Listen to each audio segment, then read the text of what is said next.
So ఈ 6 వరుస హత్యల ఘటన రాష్ట్ర వ్యాప్తంగా రాజకీయ రంగు ములుముకుంది. ఇప్పటికే పోస్ట్ మార్టం సంబంధించి షాబాద్లో అక్కడ పోస్ట్ మార్టం చేయడానికి షాద్నగర్లో ఇబ్బందుల పరిస్థితులు ఉన్నాయి.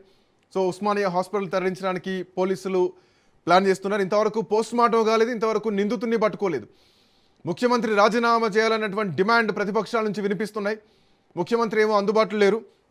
పోలీసింగ్ వ్యవస్థ ఏం చేస్తోంది? హైదరాబాద్లో ఒక 17 ఏళ్ల అమ్మాయి తనను లైంగికంగా వేధిస్తున్నాడు అని చెప్తే కోర్టుకెళ్ళి బెయిల్ తీసుకొని వచ్చి బయట తిరుగుతున్నటువంటి వ్యక్తి పైన పోలీసులకు సమాచారం ఇస్తే పోలీసులు కనీసం పట్టించుకునేటువంటి పరిస్థితి కూడా లేదా? 2 అంశాలు కనిపిస్తున్నాయి. ఒకటి జైలుకి వెళ్ళొచ్చాడన్నటువంటి వాదన, ఇంకోటి అసలు జైలుకే వెళ్ళలేదు, కోర్టు నుంచి బెయిల్ తెచ్చుకున్నారని చెప్పేసి. ఒక పోక్సో నిందితునికి ఎలా బెయిల్ వస్తుంది? అసలు ఏం సెక్షన్లు యాడ్ చేశారు?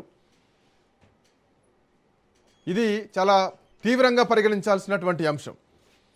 రైట్, మా కరెస్పాండెంట్ సునీల్ కూడా అందుబాటులో ఉన్నారు. సునీల్, అసలు ఒక్కరోజు కూడా కస్టడీలో లేరు. ఇందాక ఆర్ఎస్ ప్రవీణ్ కుమార్ గారు చెప్తున్నారు.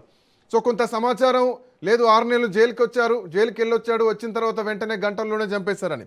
అసలు జైలుకే పోలేదు, పోలీసులు కనీసం చెయ్యవేయలేదు. దీనిపైన పోలీసు అధికారులు ప్రెస్ మీట్ పెట్టి పూర్తి వివరాలు చెప్పాల్సినటువంటి అవసరం ఉంది. పోక్సో కేసు విషయంలో పోలీసులు నిర్లక్ష్యం వహించారు. ముఖ్యమంత్రి రాజీనామా చేయాలి, అధికారులు రాజీనామా చేయాలి, వాళ్ళపైన యాక్షన్ తీసుకోవాలని డిమాండ్లు వినిపిస్తున్నాయి. సునీల్, ఎట్లా చూడాలి ఈ 2 వెర్షన్స్ని? ఖచ్చితంగా. ఎందుకంటే పోక్సో కేసులో అరెస్ట్ అయ్యి బయటకు వచ్చినని అక్కడ ఉన్నటువంటి వ్యక్తులు చెప్తున్నారు. కానీ మరి ఆర్ఎస్ ప్రవీణ్ కుమార్ చెప్తున్నటువంటి వర్షన్ అయితే మరొక రకంగా ఉంది. అతను అరెస్టే చేయలేదని చెప్తున్నారు. మరి అరెస్ట్ చేయకపోతే 2 రోజులు ఎక్కడున్నాడు, పోలీసులు ఎందుకు అతన్ని పట్టించుకోలేదనేటువంటి చర్చ కూడా ఇప్పుడు కొనసాగుతుంది. మీరన్న పాయింట్ దగ్గర ఒక చిన్న పాజ్ ఇస్తాను. 55 రోజుల పాటు నిందితుడు ప్రజల్లోనే తిరుగుతున్నాడు, వీళ్ళని బెదిరిస్తున్నాడు, వీళ్ళకి కనిపిస్తున్నాడు. సో కనిపిస్తున్నాడు అని చెప్పి మీరు వెతుకుతున్నారు, మా కళ్ళ ముందే కనిపిస్తున్నాడు అని ఆ ఎస్ఐకి చెప్తే ఎస్ఐ వెకిలి నవ్వుతూ మాకు దొరకట్లేదు, మేము వెతుకుతున్నాం అని చెప్పేసి చెప్పారని ఆ కుటుంబ సభ్యులు చెప్తున్నారు. సో ఇందులో పోలీసుల వర్షన్ స్పష్టంగా కనిపిస్తోంది. ఖచ్చితంగా పోలీసులు ఎందుకు అరెస్ట్ చేయలేదు? పోక్సో కేసులో బాధితులు ఇచ్చినటువంటి ఫిర్యాదు స్టేట్మెంట్ తీసుకొని వెంటనే అతను అరెస్ట్ చేయాలి. మనం ఇటీవల కాలంలో బండి సంజయ్ కుమారుని మనం ఏ రకంగా అరెస్ట్ చేశారో చూసాం. అతను 42 రోజుల పాటు జైల్లో ఉండి ఇటీవల కాలంలో హైకోర్టు బెయిల్ ఇచ్చింది, అతను బయటకు వచ్చాడు. అయితే ఇతను మరి ఎందుకు అరెస్ట్ చేయలేకపోయారు? పోలీసులు ఎందుకు అతన్ని ఈ కేసులో నిర్లక్ష్యంగా వ్యవహరించారనేది ఇప్పుడు పూర్తిగా ఈ కేసుని పొలిటికల్ టర్న్ తీసుకుందనేది మనకు చాలా స్పష్టంగా అర్థమవుతుంది. ఇప్పటికైనా రాష్ట్ర ముఖ్యమంత్రి రేవంత్ రెడ్డి దగ్గర హోంశాఖ ఉంది కాబట్టి ఇప్పటికైనా రాష్ట్ర ముఖ్యమంత్రి రేవంత్ రెడ్డి స్పందించాలనే డిమాండ్ కూడా పెద్ద ఎత్తున వినపడుతుంది. బాధిత కుటుంబాన్ని పరామర్శించడానికి వెళ్తున్నటువంటి బీఆర్ఎస్ నేతల్ని ఏ విధంగా అడ్డుకుంటారు? ఇప్పటికే 6 చంపినటువంటి నిందితుని ఇప్పటి వరకు అరెస్ట్ చేయకపోవడం, అదేవిధంగా చనిపోయినటువంటి మృతదేహాలకు ఇప్పటి వరకు పోస్ట్ మార్టం చేయకపోవడం, ఇదంతా కూడా పోలీసుల నిర్లక్ష్యం అనేది మనకు చాలా స్పష్టంగా అర్థమవుతుంది అనేది విమర్శలు కూడా పెద్ద ఎత్తున వస్తున్నాయి. మరి ఇప్పటికైనా 6 మృతదేహాలకు ఆడ మనం చూడొచ్చు, షాబాద్ పరిసర ప్రాంతాలు మొత్తం కూడా భారీగా అక్కడ పోలీసులు చేరుకున్నారు. భారీగా గ్రామ ప్రజలందరూ కూడా రోడ్డు మీదకి వచ్చి నినాదాలు చేస్తున్నారు. వెంటనే ఎవరైతే చంపినటువంటి నిందితుని కఠినంగా శిక్షించాలి, ఎన్కౌంటర్ చేయాలనే డిమాండ్ కూడా పెద్ద ఎత్తున వినపడుతుంది. ఇప్పటి వరకు అతనిపై ఎందుకు యాక్షన్ తీసుకోవడం లేదు? ఎస్ఐ ఎవరైతే ఎకిలి నవ్వులు నవ్వినటువంటి ఎస్ఐ అతను వెంబటే సస్పెండ్ చేయాలి. ఈ పోలీసులు నిర్లక్ష్యంగా వహించినటువంటి పోలీసుల తీరుపై కూడా వెంటనే అక్కడ కొంత విమర్శలు కూడా వస్తున్నాయి. కాబట్టి దీని విషయంలో పోలీసులు ఎందుకు నిర్లక్ష్యంగా వ్యవహరించారు? ఎందుకు అరెస్ట్ చేయలేదు? పోక్సో కేసులో ఒక వ్యక్తిని అరెస్ట్ చేయకుండా రోడ్డు మీద అంటే వాళ్ళ కళ్ళ ముందే తిరుగుతున్నప్పుడు కూడా, బెదిరింపులో గురి చేసినప్పుడు కూడా ఎందుకు అతన్ని చర్యలు తీసుకోలేదు? ఎందుకు అతన్ని నిర్లక్ష్యంగా వదిలేశారనే డిమాండ్ కూడా పెద్ద ఎత్తున వినపడుతుంది. మరి చూడాలి, ఇప్పటికైనా ఈ కేసుని మొత్తం బీఆర్ఎస్ నేతలు పరామర్శించడానికి, బాధిత కుటుంబాన్ని పరామర్శించడానికి వెళ్తున్నటువంటి బీఆర్ఎస్ నేతల్ని కూడా ఇప్పటికే పోలీసులు అరెస్ట్ చేశారు. పట్నం మహేందర్ రెడ్డి కావచ్చు, రాత్రి 11 గంటలకు మొదలైనటువంటి మర్డర్స్ 2 గంటల్లోనే 6 చంపేశారు. తర్వాత ఒక ప్రాంతంలో ఫోన్ స్విచ్ ఆఫ్ చేశారు. స్విచ్ ఆఫ్ చేసిన తర్వాత ఆ నిందితుడు ఎక్కడున్నాడు అన్నది ఇక్కడ ప్రధానమైనటువంటి ప్రశ్న. నిందితుడికి సంబంధించి ఇప్పటివరకు ఎట్లాంటి సమాచారం అటు పోలీసులకు ఉందా లేదా తెలియదు, ప్రజలకు లేదు, ఈవెన్ మీడియా కూడా సమాచారం లేదు. అయితే ఇక్కడ పట్టుకోవడంలో అలసత్వం కనిపిస్తోందా? నిందితులు చంపేసి వెళ్ళిపోతే హైదరాబాద్ లాంటి మహానగరంలో దొరకబట్టడం సాధ్యం కాదా? కరీంనగర్లో జ్యువెలరీ షాప్లో జరిగినటువంటి గన్ ఫైరింగ్ విషయంలో కూడా పోలీసులు నిందితులను పట్టుకోవడానికి చాలా సమయం తీసుకున్నారు. ఏం జరుగుతుంది? వ్యవస్థల లోపాలు ఎక్కడనే? టెక్నాలజీ అందుకోవట్లేదా? టెక్నాలజీ సరిపోవట్లేదా? పోలీసులు అంతా వాడట్లేదా? నిందితులు యథేచ్ఛగా తిరగొచ్చా నేరం చేశాక?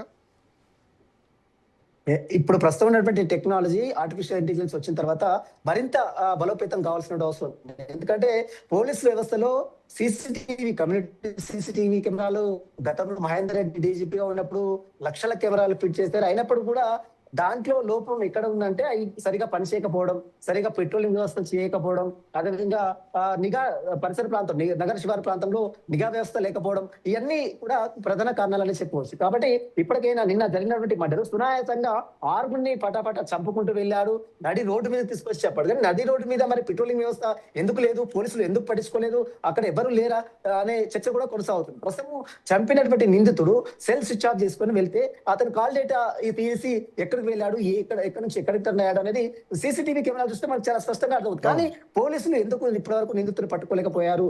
ఈ విమర్శ కూడా పెద్ద ఎత్తున వస్తుంది. పోలీసుల తీరుపై కూడా కొంత అభ్యంతరాలు వ్యక్తమవుతున్నాయి. ఇప్పటికైనా నిందితులు పట్టుకోవాలి. కానీ బాధితులను పరామర్శించడానికి వెళ్ళినటువంటి బీఆర్ఎస్ నేతల్ని ఈ రకంగా అడ్డుకోవడం కరెక్ట్ కాదనేటువంటి విమర్శలు కూడా వస్తున్నాయి. ఇప్పటికీ ఈ కేసు మొత్తం కూడా పూర్తిగా పొలిటికల్ టర్న్ తీసుకుంది. మరి చూడాలి. రాష్ట్ర ముఖ్యమంత్రి రేవంత్ రెడ్డి దగ్గరే హోంశాఖ ఉంది.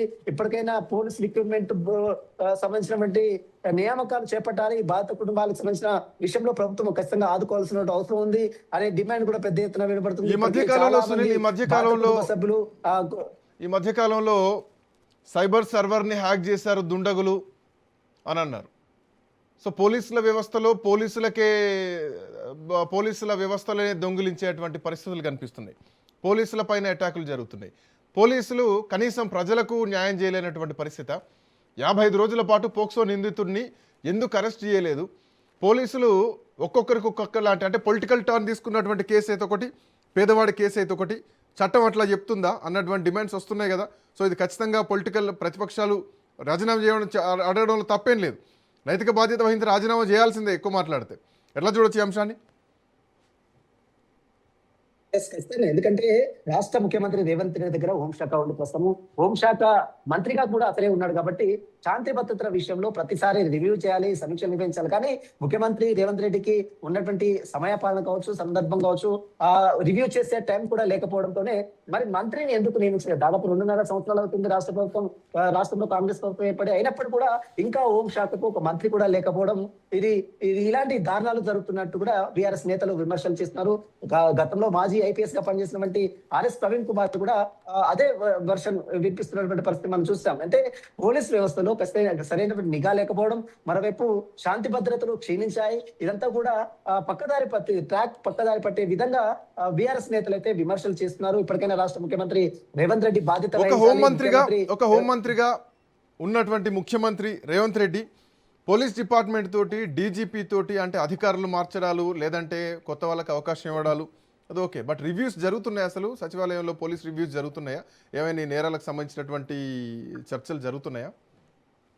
గత ప్రభుత్వంలో రివ్యూస్ అంటే మంత్రి ఉండే కాబట్టి మంత్రి ఆధ్వర్యంలో రివ్యూస్ చేయాలి. కానీ ఇప్పుడు ఉన్నటువంటి ముఖ్యమంత్రి దగ్గర హోంశాఖ ఉంది కాబట్టి 2.5 సంవత్సరాలు కేవలం 1-2 సార్లు మాత్రమే ఈ ఏదైతే ఈ పండుగ ఫెస్టివల్స్ వచ్చినప్పుడు కావచ్చు, ఏదైనా సందర్భం వచ్చినప్పుడు మాత్రమే 1-2-3 సార్లు రివ్యూ జరిపించారు. కానీ ఇది అనేది ప్రతినిత్యం జరగాల్సిన అవసరం ఉంది. నెలకు ఒక్కసారైనా ఖచ్చితంగా పోలీస్ వ్యవస్థ ఉంది, శాంతి భద్రతలు ఏ విధంగా ఉన్నాయి రాష్ట్రంలో, ఏ విధంగా ప్రతిపక్ష నేతలు విమర్శలు చేస్తారు, ఇవన్నీ వీటిపై కూడా ఖచ్చితంగా మాట్లాడాల్సిన అవసరం ఖచ్చితంగా ఉంది. ఖచ్చితంగా రివ్యూ చేయాలి. డీజీపీతో కావచ్చు, ప్రిన్సిపల్ సెక్రటరీ, హోమ్ ప్రిన్సిపల్ సెక్రటరీతో కావచ్చు, అదేవిధంగా ఇంటెలిజెన్స్ చీఫ్, ఇవన్నీ కూడా రివ్యూ చేయాలి. కానీ కేవలం ఇంటెలిజెన్స్ మాత్రమే తను ఏ విధంగా జరిగాయి బ్రీఫింగ్ చేసే అవకాశం అయితే ఖచ్చితంగా ఉంటుంది. కానీ పోలీస్ వ్యవస్థ అంటే మొత్తం హోంశాఖ మొత్తం కూడా ముఖ్యమంత్రి రేవంత్ రెడ్డి దగ్గర ఉన్నప్పుడు కూడా ఈ రివ్యూ విషయంలో కొంత రివ్యూ చేయకపోవడంతోనే పోలీసులు అధికారులు కొంత చలనం లేకపోవడం, ఇలాంటి సంఘటనలు కింది స్థాయి ఉద్యోగులకు సరైనటువంటి ఈ ఆదేశాలు ఇవ్వకపోవడంతోనే ఇలాంటి సంఘటనలు జరుగుతున్నాయి. మనం చూసాం ఇక్కడ ఉన్నటువంటి బాధితులు చెప్తున్న వర్షన్ ఏదైతే ఎస్ఐ అవడం కళ్ళ ముందే తిరుగుతున్నప్పుడు కూడా అతనిపై చర్యలు తీసుకోకపోవడంతోనే ఈ రోజు 6 ప్రాణాలు బలైనటువంటి ఘటన మనం ఈ రోజు చూసాం. కాబట్టి ఇప్పటికైనా పోలీసులు కళ్ళు తెరవాలి. ఇలాంటి వాటిపై ముఖ్యమంత్రి రేవంత్ రెడ్డి హోంశాఖ మంత్రిగా తానే ఉన్నాడు కాబట్టి రివ్యూస్ చేయాలి, సమీక్షలు నిర్వహించాలి. శాంతి భద్రతలు ఏ విధంగా రాష్ట్రంలో ఉన్నాయి, ఏ విధంగా క్షీణిస్తున్నాయి, ఏ విధంగా గొడవలు అవుతున్నాయి, ఏ విధంగా కొట్లాటలు అవుతున్నాయి, ఏ విధంగా మర్డర్లు అవుతున్నాయి, ఏ విధంగా జ్యువెలరీ షాప్కి వెళ్ళి గన్ ఫైర్ చేసి డబ్బులు ఎత్తుకుపోతున్నారు, బంగారం ఎత్తుకుపోతున్నారు, ఇవన్నీ చూడాల్సినటువంటి బాధ్యత పోలీస్ శాఖ మీద ఖచ్చితంగా ఉంటుంది. డీజీపీ కావచ్చు, హోమ్ ప్రిన్సిపల్ సెక్రటరీ కూడా ఇలాంటి వాటిపై రెస్పాండ్ అవ్వాల్సినటువంటి అవసరం ఉంది. తెలంగాణ డీజీపీ సివి ఆనంద్ దీనిపై ఏ విధంగా రెస్పాండ్ అవుతారు? ఇప్పటి వరకు ఈ విషయంలో ఎవ్వరు కూడా మాట్లాడడం లేదు, అధికారులు మాట్లాడడం లేదు. మరోవైపు ఇప్పటి వరకు ఎందుకు పోలీసుల నుంచి ఎట్లాంటి రియాక్షన్ రాలేదు దీనిపైన? కనీసం ఎవరు కూడా స్పందించలేదు. డీజీపీ ఏమైనా ప్రెస్ మీట్ పెట్టి దీనిపైన సంబంధించినటువంటి పూర్తి వివరాలు చెప్పేటువంటి అవకాశం ఉందా? ఉంటే అది ఎంత సమయం పట్టేటువంటి అవకాశం ఉంది? ఇదంతా కూడా నిందితుడిని పట్టుకునే వరకు మనం ఎక్స్పెక్ట్ చేయొచ్చు. నిందితుడిని పట్టుకున్నారా లేదా, పట్టుకునేంత వరకు కూడా ఎపిసోడ్ని మనం ఇట్లాగే పోలీస్ నుంచి రియాక్షన్ లేకుండా చూడొచ్చా? ఫ్యూచర్ సిటీ కమిషనర్ పదవిలో ఇప్పుడు జరిగినటువంటి సంఘటన వస్తుంది. ఫ్యూచర్ సిటీ కమిషనర్ గా ఉన్నటువంటి తరుణ్ జోషి మరి ఈ విషయంలో ఇప్పటివరకు అయితే రెస్పాండ్ కాలేదు. మరి ఇప్పటికే 4 ప్రత్యేక బృందాలు ఏర్పాటు చేశాము. నిందితుడు స్విచ్ ఆఫ్ వస్తుంది, మరి అతను ఎక్కడికి వెళ్ళాడు, సీసీటీవీ కెమెరాలు ఉంటాయి, కాల్ డేటా ఉంటుంది, ఏ లొకేషన్ డేటా ఉంటుంది, ఎక్కడి నుంచి ఎక్కడికి వెళ్ళాలి అనేది ఖచ్చితంగా ట్రేస్ అవుట్ చేసే దిశగా టెక్నాలజీ కూడా వచ్చింది. కాబట్టి ఈ టెక్నాలజీని యూజ్ చేసుకొని నిందితుని వెంటనే పట్టుకునే దిశగా పోలీసులు అడుగులు ఎందుకు వేయడం లేదనే విమర్శలు కూడా పెద్ద ఎత్తున వస్తున్నాయి. ఇప్పటికే షాబాద్ పరిసర ప్రాంతాల మొత్తం కూడా రోడ్ల మీదకి వచ్చారు. ఎక్కడెక్కడ ట్రాఫిక్ జామ్ అయింది. 6 ప్రాణాలు తీసుకున్న నిందితుని నిన్న నుంచి ఇప్పటి వరకు దాదాపు 8-10 గంటలు అవుతున్నప్పుడు కూడా నిందితుని ఎందుకు పట్టుకోవడం లేదు, ఎందుకు నిర్లక్ష్యంగా వ్యవహరించారు? ఇప్పటివరకే మృతదేహాలకి ఉస్మానియా మార్చరీకి తీసుకొచ్చే కార్యక్రమం కూడా చేస్తున్నారు తెలుస్తుంది. ఎందుకంటే అక్కడ శాంతి భద్రత కొంత విఘాతం కలిగే అవకాశం, కాబట్టి ఆ మృతదేహాలు మొత్తం కూడా ఉస్మానియా తీసుకొచ్చి ఇక్కడ పోస్ట్ మార్టం చేసే దిశగా పోలీసులు సమాయత్తం అవుతున్నట్టు కూడా సమాచారం తెలుస్తుంది. ఒకవేళ నిందితులు పట్టుకుపోతే పెద్ద ఎత్తున అక్కడ శాంతి భద్రతతో విఘాతం కలిగే అవకాశం ఉంది. పెద్ద ఎత్తున ప్రజలందరూ కూడా రోడ్ల మీదకి వచ్చారు. ఒక కిరాతకు నరరూప రాక్షసుడుగా ఉన్నటువంటి రాజ్ కుమార్ ని కఠినంగా శిక్షించాలి, అవసరమైతే ఎన్కౌంటర్ చేయాలనే డిమాండ్ కూడా పెద్ద ఎత్తున వినపడుతుంది. మరి ఈ విషయంలో మరి పోలీసులు ఎందుకు నిర్లక్ష్యంగా వ్యవహరిస్తారు? ఇప్పటి వరకు ఎవ్వరు కూడా అధికారి డీసీపీ ఉన్నాడు, అక్కడ అడిషనల్ డీసీపీ ఉంటాడు, డీసీపీ ఉంటాడు, మరోవైపు కమిషనర్ ఉంటారు, జాయింట్ కమిషనర్, ఎందుకు రెస్పాండ్ కావడం లేదు, ఎందుకు దీనిపై ఎవరు మాట్లాడడం లేదు అనే చర్చ కూడా పెద్ద ఎత్తున వస్తున్నటువంటి పరిస్థితి కనబడి ఇప్పటికే చాలా మంది ప్రజలందరూ కూడా సునీల్ పోక్సో కేసు నిందితుడికి కేవలం గతంలో ఉన్నటువంటి ఒక భూతగాదాల విషయంలోనే కేసు అయింది, ఎఫ్ఐఆర్ అయింది అనేది కాదు. అతనికి బెట్టింగ్ సంబంధించినటువంటి కానీ గ్యాంబ్లింగ్ అనేటువంటి అలవాట్లు కూడా ఉన్నాయన్నటువంటి సమాచారం కూడా మనకు అందుతోంది. సో గతంలోనే 2-3 సార్లు పోలీసులు కూడా కౌన్సిలింగ్ ఇచ్చారు అన్నది కూడా ప్రస్తుతానికి మనకు తెలుస్తున్నటువంటి ప్రాథమిక సమాచారం. ఇట్లాంటి నిందితుని విషయంలో ఇందాక ఆర్ఎస్ ప్రవీణ్ కుమార్ గారు చెప్పినట్టు 55 రోజుల పాటు ఒక నిందితుని పట్టుకోలేకపోతే ఏం జరుగుతుంది వ్యవస్థ? ఖచ్చితంగా, ఎందుకంటే బాధితులకు వర్షన్ చెప్తున్నారు, ఆర్ఎస్ ప్రవీణ్ కుమార్ కూడా అదే వర్షన్ చెప్తున్నారు. అయితే ఎందుకు ఫోక్సో కేసులో అందరిని అరెస్ట్ చేయలేదు? బండి సంజయ్ కొడుకు బండి భగీరథని ఏ విధంగా అరెస్ట్ చేశారు? అతను 42 రోజుల పాటు జైల్లో ఉన్నాడు, ఇటీవల కాలంలో బయటకు వచ్చారు. కానీ కళ్ళ ముందే తిరుగుతున్నప్పుడు కూడా పోలీసులు ఎందుకు అరెస్ట్ చేయాలనే చర్చ కూడా ఇప్పుడు కొనసాగుతుంది. అయితే మరి అక్కడ ఉన్నటువంటి కొంతమంది చెప్తున్నారు అతను జైలు నుంచి బయటకు వచ్చాడు కాబట్టి కక్ష పెంచుకొని ఈ దారుణానికి పాల్పడ్డారనేది వర్షన్ మరొక రకంగా ఉంది. పోలీసులు మీడియా ముందుకు వచ్చి అసలు ఏం జరిగిందో పూర్తి క్లారిటీ ఇస్తేనే అన్ని వివరాలు కూడా బయటకు వచ్చే అవకాశం అయితే మనకు చాలా స్పష్టంగా అర్థమవుతుంది. ఇప్పటికైనా పోలీసులు అతన్ని పట్టుకునే పనిలో ఉన్నారు.